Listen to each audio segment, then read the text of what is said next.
আসসালামু আলাইকুম সবাইকে। সফট অ্যানালাইজার থেকে আমি জুবায়ের আহমেদ আছি আপনাদের সাথে, এবং আমার সাথে আছেন একজন বিশেষ গেস্ট।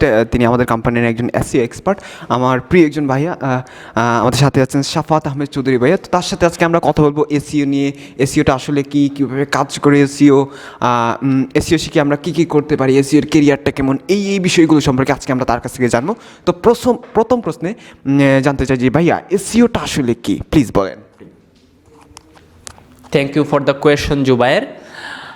এসইও কি সেটা জানার আগে আমাদেরকে জানতে হবে সার্চ ইঞ্জিন কি।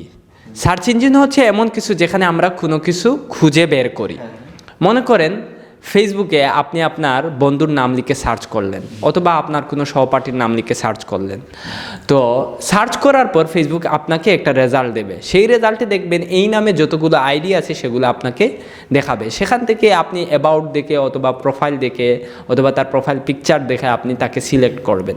এই যে ফেসবুক আপনাকে একটা রেজাল্ট দিল, সেটার জন্য ফেসবুকও এক প্রকার সার্চ ইঞ্জিন। তো একইভাবে আপনি যদি মনে করেন ইউটিউবে কোনো একটা কিছু লিখে সার্চ করলেন, সার্চ করার পর সেই ভিডিওটা খুঁজে বের করলেন, আর সেই ভিডিওটা খুঁজে পাওয়ার জন্য ইউটিউবও হচ্ছে এক প্রকার সার্চ ইঞ্জিন, এবং পৃথিবীর সর্ববৃহৎ ভিডিও সার্চ ইঞ্জিন হচ্ছে ইউটিউব। আচ্ছা, তাহলে সার্চ ইঞ্জিনের বিষয়টা আসলে আমরা কেন গুগল, বিং, ইয়াহু এগুলার কথা বলি, কেন ফেসবুক অথবা ইউটিউবের কথা আমাদের মাথায় আসে না বা আমরা বলি না কেন? কারণটা হচ্ছে গিয়ে, আপনি মনে করেন ফেসবুকে সার্চ করার পাশাপাশি এখানে কিন্তু আপনি কমিউনিকেশন করতে পারতেছেন, পাশাপাশি ওইখানে গ্রুপ ক্রিয়েট করতে পারতেছেন, এছাড়াও আপনি কমেন্ট করতে পারতেছেন, হ্যাশট্যাগ দিতে পারতেছেন, অন্যান্য অ্যাক্টিভিটিগুলো আমরা বেশি করি। সেটার জন্যই ফেসবুককে আমরা সার্চ ইঞ্জিন বলি না, একটা সামাজিক যোগাযোগ মাধ্যম হিসেবে কাউন্ট করি ফেসবুককে। তো এই জন্য ফেসবুক হচ্ছে এক প্রকার সামাজিক যোগাযোগ মাধ্যম, এটাকে আমরা সার্চ ইঞ্জিন বলি না। কিন্তু যেহেতু সার্চ হচ্ছে এটার একটা সামান্য একটা অংশ, সেটার জন্য এটাকে one kind of search engine বলা যায়। ইউটিউবকে সার্চ ইঞ্জিন, অর্ধ সার্চ ইঞ্জিন বলতে পারেন অথবা পুরোটাই বলতে পারেন, ইটস আপ টু ইউ, আপনার উপর নির্ভর করতেছে এটা টোটালি। ইউটিউবে আমরা ভিডিও খুঁজে বের করি, পাশাপাশি ইউটিউবের একটা সুবিধা হচ্ছে আপনি যদি কোনো চ্যানেল সাবস্ক্রাইব করে রাখেন, সেক্ষেত্রে ওই চ্যানেলের ভিডিওগুলো আপনার ডিসকভার ফিডে অটোমেটিক্যালি চলে আসে, এবং মানুষ সাবস্ক্রাইব চ্যানেলগুলোর ভিডিও বারবার দেখতে থাকে। সার্চ করার চাইতে তারা ইউটিউবের ডিসকভার ফিড থেকেই ভিডিওগুলা দেখে নেয়। সার্চ করার সংখ্যাটা অনেক কম, যার জন্য ইউটিউবকে সার্চ ইঞ্জিনের পাশাপাশি এমনি ডিসকভারের উপর যেহেতু এটা নির্ভর করতেছে, আমরা এটাকে ডেডিকেটেড সার্চ ইঞ্জিন বলতে পারি না। তাছাড়া যেহেতু এখানে সার্চ বার আছে, কোনো ভিডিও খুঁজে বের করা যায়, আবার এটাকে এক প্রকার সার্চ ইঞ্জিন বলা যায়। এখন আসি, তাহলে সার্চ ইঞ্জিন আসলে কোনটা? সার্চ ইঞ্জিন কোনটা এই বিষয়টা যখন আসে, কোনটি সেই বিষয়টা যখন আসে, তখন বলতে হয় গুগল হচ্ছে একটা সার্চ ইঞ্জিন, বিং হচ্ছে সার্চ ইঞ্জিন, ইয়াহু হচ্ছে সার্চ ইঞ্জিন, এরকম আরও অনেক প্রকার, ইকোশিয়া, ডাকডাকগো, এরকম সার্চ ইঞ্জিন আছে। তো গুগল হচ্ছে পৃথিবীর সর্ববৃহৎ সার্চ ইঞ্জিন এবং সবচেয়ে জনপ্রিয় সার্চ ইঞ্জিন। তো গুগলে আমরা দেখেন এখানে কোনো ডিসকভার ফিড নাই, এখানে শুধুমাত্র ওই সার্চের জন্যই। তো এটাতে শুধুমাত্র সার্চ করা যায়, বিংয়ে শুধুমাত্র সার্চ করা যায়, এখানে কোনো ডিসকভার ফিড নাই। এখানে গুগল আপনাকে নোটিফিকেশন দিয়ে বলতেছে না এটা দেখো এটা দেখো, এরকমভাবে বলতেছে না। ঠিক একইভাবে অন্যত্র দেখুন, ফেসবুক দেখেন, ইউটিউব দেখেন, এগুলা কিন্তু অন্যান্যগুলাই বেশি। গুগল কিন্তু সার্চের জন্যই ডেডিকেটেড। তাহলে গুগলকে ডেডিকেটেড সার্চ ইঞ্জিন বলা যায় অথবা বিংকে বলা যায়। আর যেহেতু সার্চ ইঞ্জিনের মধ্যে সবচেয়ে বেশি পপুলার সার্চ ইঞ্জিন হচ্ছে গুগল, তাই আমাদের গুগলের কথা মাথায় রেখেই আমরা আমাদের ওয়েবসাইটটাকে অপটিমাইজ করতে হয়। আর গুগলের কথা মাথায় রেখে যে ওয়েবসাইটটা অপটিমাইজ করা হয় সেটাকে বলা হয় গুগল অপটিমাইজ ওয়েবসাইট। আর যেহেতু সার্চ ইঞ্জিনগুলোর মধ্যে গুগলের দাপট বেশি, এই জন্য আমরা এটাকে গুগল অপটিমাইজেশনও বলতে পারি। তাহলে search engine optimization is Google optimisation.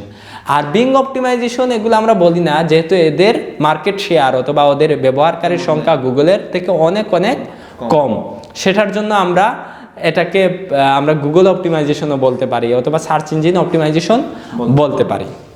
এটাই হচ্ছে সার্চ ইঞ্জিন অপটিমাইজেশন।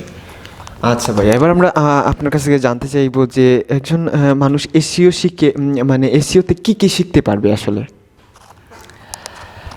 আচ্ছা, এসইও হচ্ছে একটা বিশাল সেক্টর বা বিশাল ইন্ডাস্ট্রি।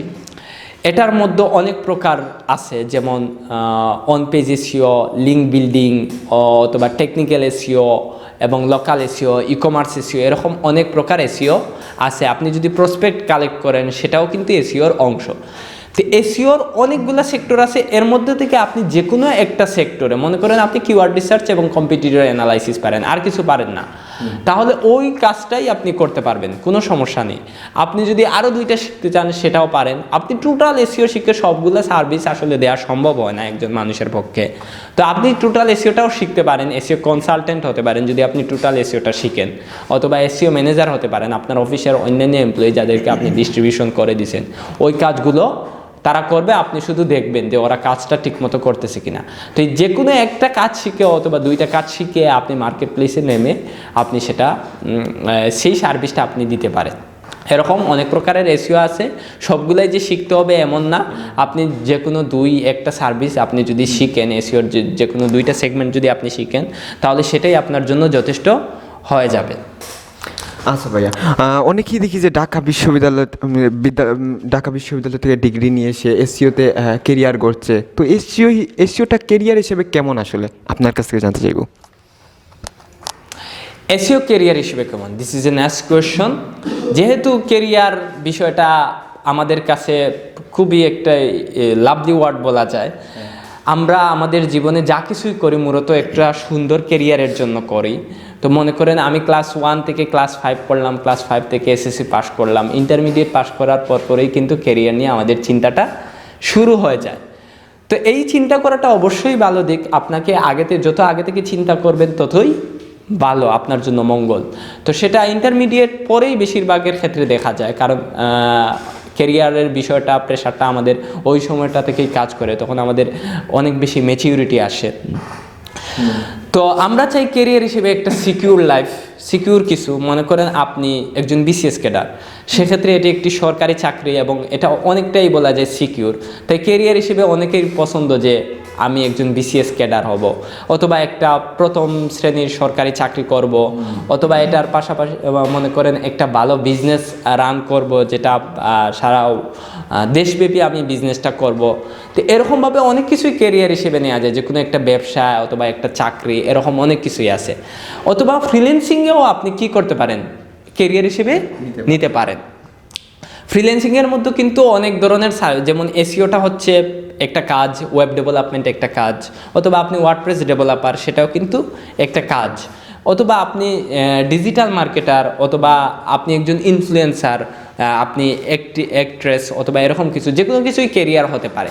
তো এবং ক্যারিয়ার হিসেবে আমরা এমন কিছুই চাই যেটা সিকিউর এবং যেটা আমি আমার লাইফ লং করতে পারবো। জীবনে মানে যতদিন বাঁচি ওই কাজটা আমি করতে পারবো। তো এসইওর যেহেতু অনেকগুলা সেক্টর আছে, সেই জন্য আপনি যদি মনে করেন আপনি কিওয়ার্ড রিসার্চ, কম্পিটিটর অ্যানালাইসিস পারেন, অথবা শুধুমাত্র অন পেজ এসইও পারেন, সেক্ষেত্রে ক্যারিয়ার হিসেবে আমি মনে করি যে কোনো একটা সেক্টরে যথেষ্ট। কারণ আপনি দেখতে পাচ্ছি বা আপনারাই দেখতে পাবেন, ফ্রিল্যান্স মার্কেট প্লেসগুলোতে শুধুমাত্র একটা সার্ভিস দিয়ে একজন টপ রেটেড সেলার হয়ে যাচ্ছে। যেমন সে শুধু কিওয়ার্ড রিসার্চ এবং কম্পিউটার অ্যানালাইসিস সার্ভিসটা দিয়েই সে একজন টপ রেটেড সেলার, এবং তার মান্থলি ইনকাম কয়েক হাজার ডলার পর্যন্ত হয়। অথবা আপনি কয়েক হাজার ডলার পর্যন্ত হয়। অথবা আপনি ফ্রিল্যান্স মার্কেট প্লেসে কাজ করতে চাচ্ছেন না, কোনো একটা এজেন্সিতে চাকরি করতেছেন, সেক্ষেত্রে দেখা যাচ্ছে তারা একজন এসইও এক্সপার্টকে হায়ার করে, যে যার বেতন 40,000 টাকা পর্যন্ত হয়। আপনি যদি এক্সপার্ট হন, নতুন হিসেবে 25 থেকে 40 এরকম বেতন হতে পারে।